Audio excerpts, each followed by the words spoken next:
Hey, what's going on, guys? Welcome back to the channel. Today, we've got the workhorse back in the shop. Now, in case you missed the last episode on this thing, I drove this thing out of somebody's yard. He told me that it was running and mowing and it just quit on him.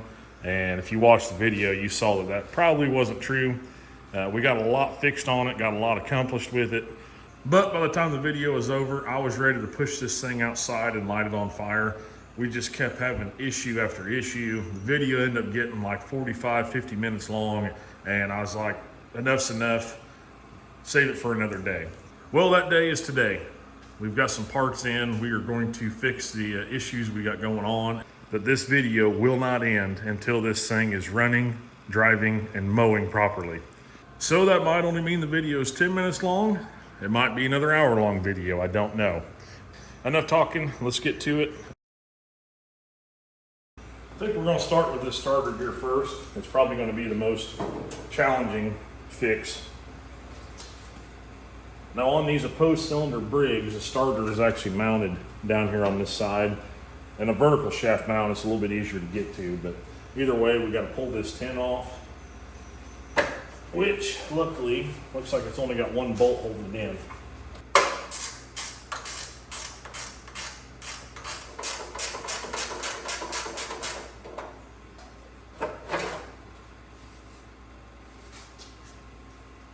Yeah, now you guys can see how chewed up this starter gear actually is. That might be our problem. I was going to cover this topic. Whenever you guys go to take your starter off, if you're ever doing this, there's a thrust bearing or a bearing that holds the shaft. It supports the armature of the starter. This one is plumb wore out. Unfortunately, these bolt from the flywheel side. There's one bolt here and there's one tucked in here behind where my middle finger's at. You probably can't see. So you either have to pull the flywheel off or bend your fingers just right, and you might be able to get the bolts off that way. So actually the best place to start would be this battery wire.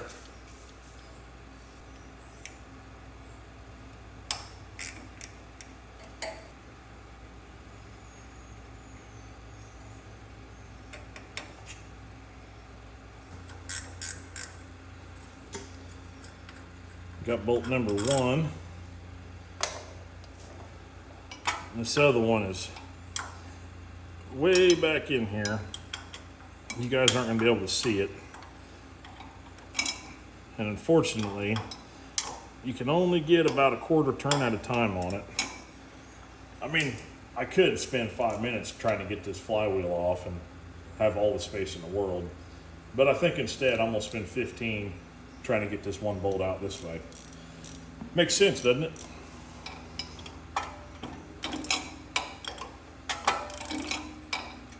So yeah, I'm gonna bring you guys back when I get this bolt out. I think we finally got it out.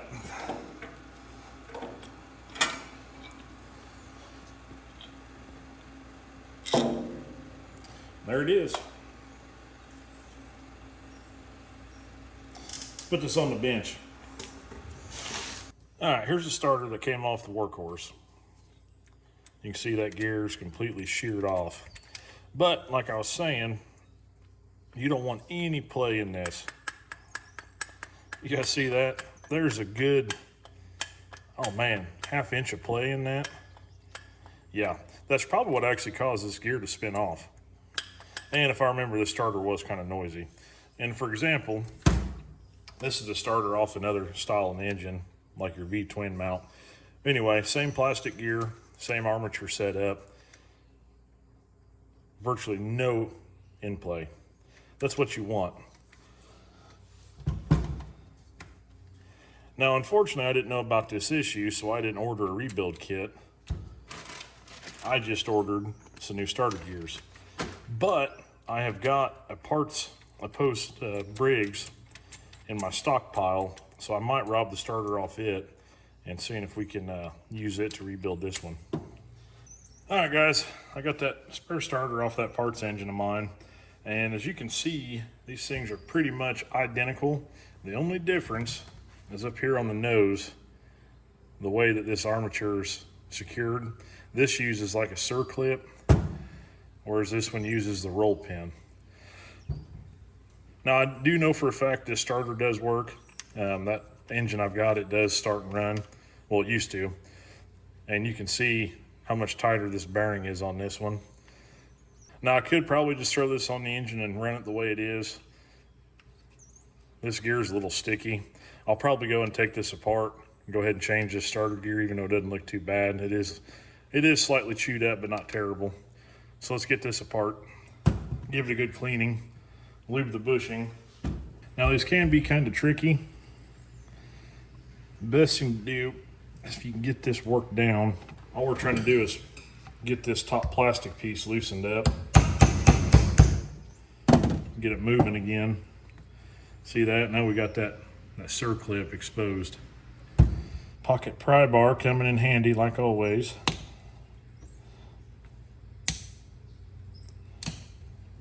Just make sure you don't lose this clip. So I'm covering it up. It will go flying.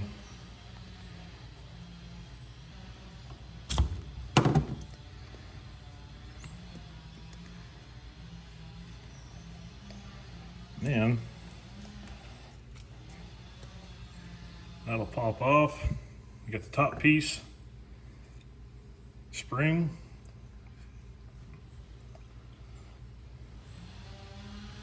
washer, spring washer, I guess you'd call it. And then your starter gear will spin right off. And that should pull off as well.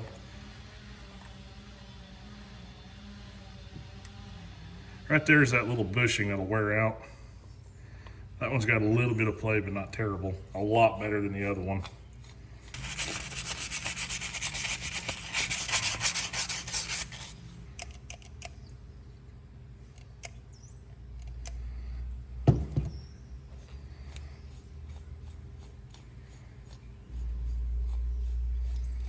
Yeah, this is in pretty good shape too.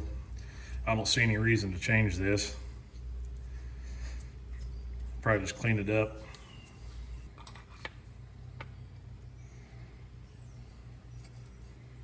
These starter gears, I got them off Amazon. I'll be sure to put the link in the description if you guys can read that or not. I think I got, was there 5 of them there? 5 of them were like, I don't know, $7 or $8 or something. I figured I better go ahead and buy a multi-pack, as many as these starters I mess with. And something to note, these are directional. You can see on there it says this side up. These teeth have got a certain cut to them. Now as far as putting these back on, it's really not any special way to go about doing it. It's going to be a struggle no matter what you do. But what I've seen work good is take you a socket that's about the same diameter as your circlip, just smack it on. And you can see it's not quite fully seated in there. Get you a pair of pliers or something and just give it a little squeeze. There you go. You can see it's fully seated in that groove now. That's what we want. Now putting the starter back on this method is a little bit trickier. You have to leave that bolt slightly sticking out. Go ahead and get this one started to hold it for me. All right, I think I got it started. We have got positive engagement. Little trick I found that worked best for me. The way this starter is fully tight up against the block is where that hole lines up for the second bolt. So I pushed it up till it's tight, and I tightened this bolt down first to hold it, and then I had 2 hands free to get that bolt started. It's a little trick for you, maybe it'll help.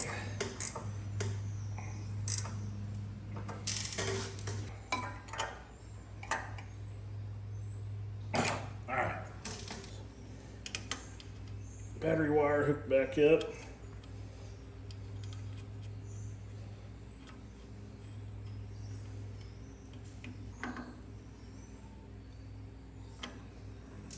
Something else I want to take care of, guys, while we're here. The last guy that put a coil on this, he just shoved the spark plug wires out through this gap right here, which it kind of works, but it pinches on the shielding. There's actually a provision back inside of here, inside of this bracket, where those are supposed to go through. So before I put that back together, I'm going to go ahead and route these the way they should be. All right, that's more gooder.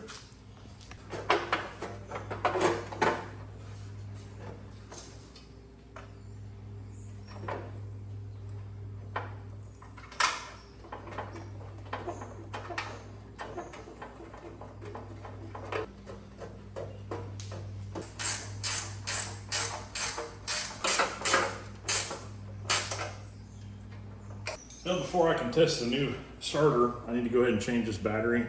I fought this thing the entire time on that last video. Now, I cut a lot of it out, but anytime there towards the end I needed to start this thing, I was having to put my jump pack on it.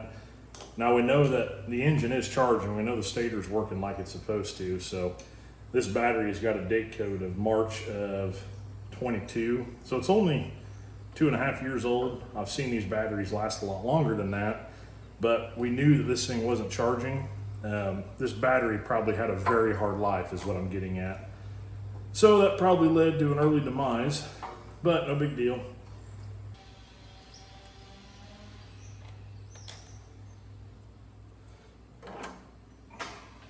Now, me being me, and I'm not always smart, instead of buying a U1R, I bought a U1. So the battery cables are on opposite sides, but I think we can run it like that and have plenty of room. So yeah, make sure if you got a wheel horse, chances are you need a U1R, not a U1. And I'm sure, as you guys noticed, I was missing a battery hold down for this tractor. But luckily I robbed this off another one. This is actually a set I made. They're very simple to make, guys. All you need is some 1/4 inch round bar and some 1 inch flat stock. You just kind of cut them to length, bend a crook on the end, and I cut 1/4 inch threads, 1/4 by 20 on the end.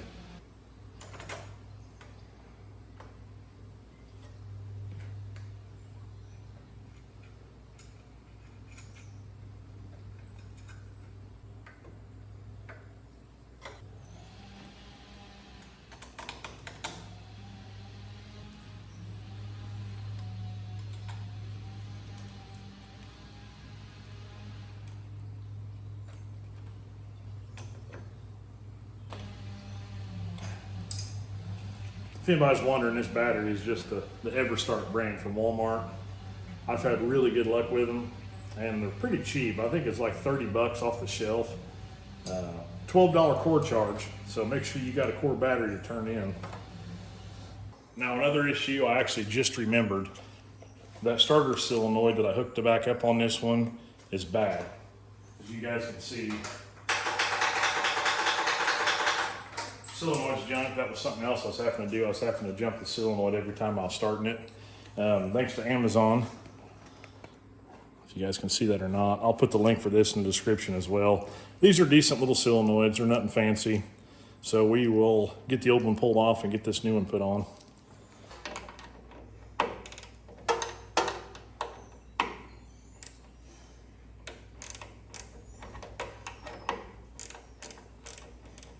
Probably would have been smart to do this before I put the battery in.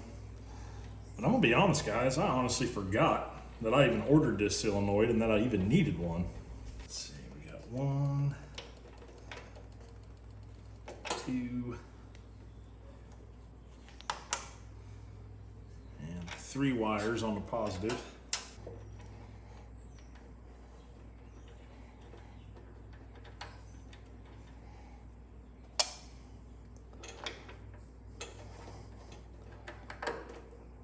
And there's our output to the starter. If I remember right, guys, I'm pretty sure there are nuts on the back sides of these studs. So I don't think it's going to be as simple as just taking some bolts out. I think I'm going to pull a gauge panel out to gain access to that. Yep, it's just turning. All right, let's get this gauge panel pulled off.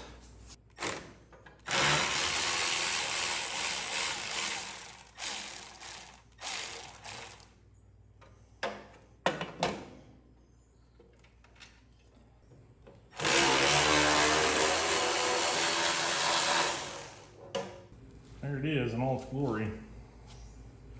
Now, just to make this a little bit easier going back together, I'm going to use a couple new longer 1/4x20 bolts. Just give me a little bit something extra to grab a hold of on the back side. Also, the solenoid is opposite from the old one. No big deal, just a couple small differences.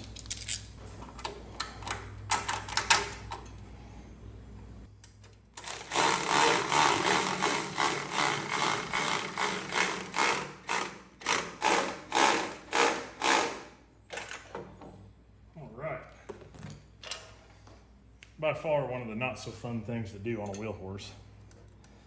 They just don't give you much room to work with. Now guys, I will say these cheaper Chinese made solenoids, be very gentle when you're tightening them down. It is very easy to get the stud to spin inside the solenoid. Then you got to do this whole process all over again.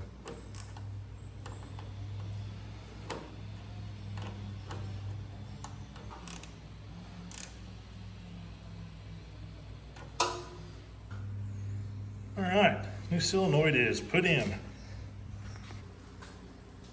All right, guys, let's make sure everything's working right.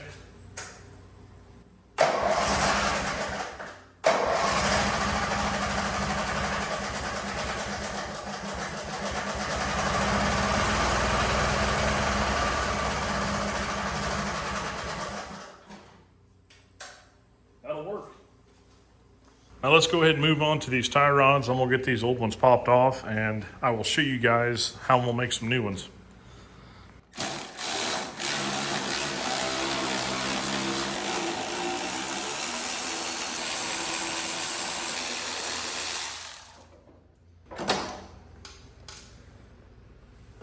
All right guys, that's what we got going on. These are the tie rods off that. And if you watched the last video, you know that one of the original ones actually broke. I robbed this one off a parts tractor I had outside just to get me by. But I've always wanted to try building my own tie rods, and that's what I'm going to do today. So it's really not that complicated. I found these tie rod ends on Amazon. If you guys can see that number or not. And like everything else I've used in the video, links to these will be in the description. They really weren't that expensive. I think they were like $9 a set. So, you know, $4 or $5 a piece, that's not bad. They are 3/8 thread. I'm sorry, they are 3/8 fine thread. Now they both are your traditional right-hand thread. So really, if you want to get real fancy with it, you could find, like McMaster Car sells them, you can get a left hand and a right hand thread. That way you can actually make your toe adjustments just by twisting the bar. I'm not going to get that fancy. So my plan, we have got the 3/8 tie rod ends. I picked up some 3/8 round stock. You can get this at Rural King, Menards, Tractor Supply. I actually got this from Ace Hardware. It was like, I don't know, $8 or $9 for this 4-foot stick, which will be more than enough to make some tie rods. So now something to keep in mind if you guys go to do this, these do not come with any hardware. What you see is what you get. So you're gonna wanna make sure you make a trip to your local hardware store and get you some 3/8 by 24 nuts. All right, I've just got these set up here roughly, so I get a rough measurement here. Like I said, we've only got about 1 inch of thread engagement on these new tie rod ends. On one end, I'm gonna want it to be completely bottomed out, and the other end, I wanna have some adjustment, so you figure a 1/2 inch either direction. So I'm probably gonna go 7.5, and that'll give me, like I said, about a 1/4 inch on each end of adjustment, or a 1/2 inch total. So I think that'll work.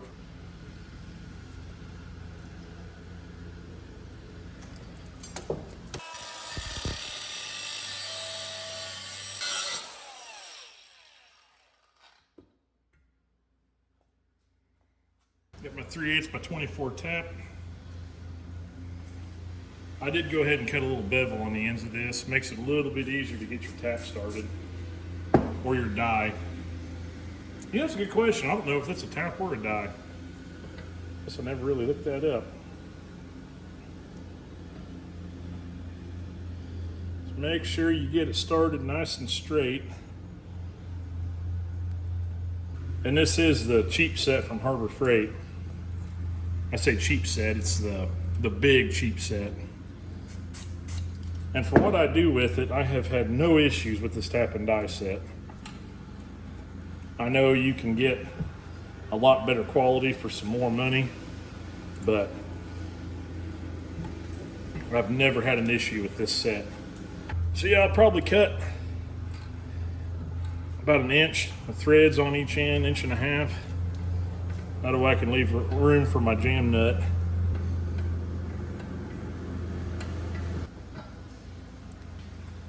That's about right, about 1.5 inches. Flip it over and do the other end.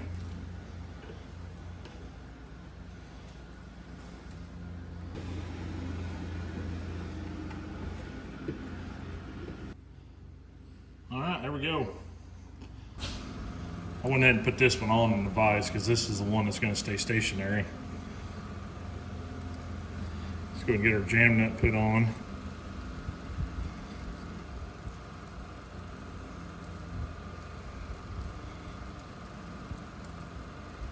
There we go, one brand new tie rod.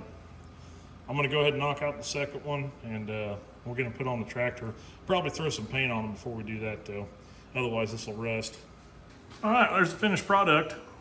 Got both of them put together. I got the ends taped off. I'm gonna go ahead and throw some spray paint on these and let them cure, and hopefully here soon, we're gonna put back on the tractor. All right guys, while them tie rods are drying from that fresh paint job, let's see about changing this rear end oil. Now this thing sat outside for quite some time, so I imagine this is going to be pretty gross looking. Oh yeah. That beautiful brown color.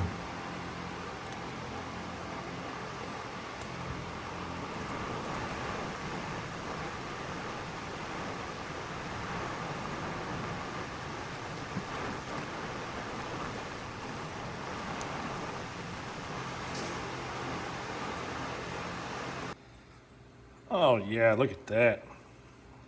I don't see anything alarming in there. It's just old nasty gear oil with some water in it. So let's go ahead and get this thing filled back up. Now according to the owner's manual, this should hold about 2 quarts.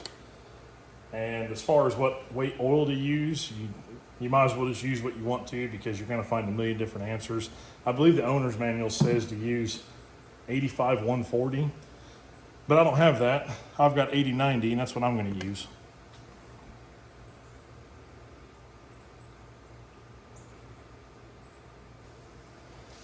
I'll let that settle and check the dipstick. It's right on the money to me. Cool. Moving on. You know, you'd think as long as I've been doing these YouTube videos now that I'd always remember to hit record on the camera. Well, I didn't. So you guys missed me putting the new tie rods on. It wasn't very climactic though. They went on just fine. I had to make a couple tweaks on them, and I think we got the alignment pretty good on it. So yeah, anybody who's got some broken tie rods, this was very easy to do. I think all in material wise, maybe 30 bucks, about an hour of my time. So if you guys have got some tie rod issues, I highly recommend going this route. I've seen them selling aftermarket replacements and they're pretty expensive. All right, I think the time has come. I think we've got everything fixed on it. It's time to see if it'll actually mow. I'm gonna get some cameras set up and we'll see what happens.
Well guys, I'd call that a redemption. I ended up cutting my whole yard with this thing. Didn't have one issue. I know I've said it 100 times and I'll say it 100 times again. The quality of cut you can get out of one of these old wheel horses is just as good, if not better, than some of the brand new zero turns you can get. I mean, you figure this thing's what, at least 40 years old, somewhere in there, 40, 41. I forget what actually year it is. Anyway, I mean, for being 40 years old, I know I had to put a little time into it. It cuts great. I mean, I don't know. That's why it's hard for me to part these things out. And that's why every one of them I feel like I want to save, because they're such good, reliable machines whenever you work all the kinks out of it. And most of the issues with this thing, I'm sure it's just from lack of maintenance from previous owners. But yeah, guys, I know this is probably going to be a shorter video, a little bit different what I've been putting out, but I didn't feel right leaving that video where it was, and I felt like I had to bring this thing back and get it working right for you guys. So I do have some pretty fun projects in the near future. I'm sure some of you guys have seen the Ranger 700 has made its way back into the shop. That's going to be going under the knife here very soon and getting some, we'll just say it's going to be getting a lot of work done to it. The channel's done nothing but grow, and I'm more than thankful for that. Everybody who's followed along this entire time, the ones who subscribed, I appreciate every single one of you guys. And you guys just keep doing your thing. So, as always, I appreciate you guys watching. Make sure you put down in the comments what you thought of the video and what you think I should do with this thing. I had a good friend of mine, he was over earlier, asking me what I was going to do with it. And I hadn't really thought about it. I mean, I really don't want to sell it. So, I don't know. You guys tell me what you think. And yeah, I will see you guys on the next one.